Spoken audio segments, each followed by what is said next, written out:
बागलांमध्ये बिबट्याचा महिलेवर प्राणघातक हल्ला, परिसरात भीतीचे वातावरण।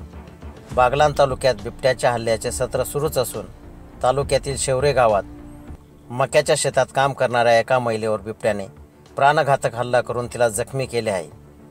मनीषा राजेंद्र सोनवणे, वय वर्ष 32 असे या जखमी महिलेचे नाव आहे। या घटनेमुळे परिसरात भीतीचे वातावरण पसरले असून वन विभागाने नागरिकांना सतर्क राहण्याचे आवाहन केले आहे। सकाळच्या वेळी मनीषा सोनवणे या आपल्या शेतात नेंदणी करीत होत्या। त्याचवेळी अचानक झुडपातून आलेल्या बिबट्याने त्यांच्यावर झडप घातली।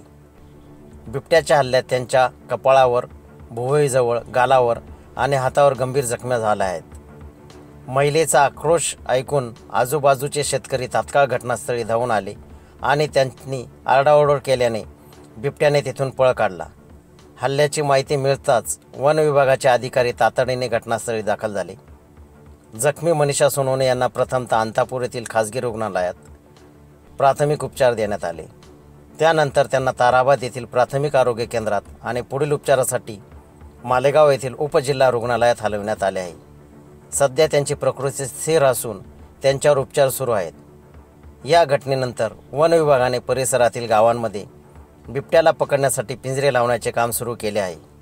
तसेच नागरिकांच्या सुरक्षतेसाठी गस्तही वाढवण्यात आली आहे। वन विभागाने गावकऱ्यांना एकट्याने शेतात न जाण्याचे आणि सतर्क राहण्याचे आवाहन केले आहे। 24x7 न्यूज रिपोर्टसाठी प्रतिनिधी विशाल बच्छाव।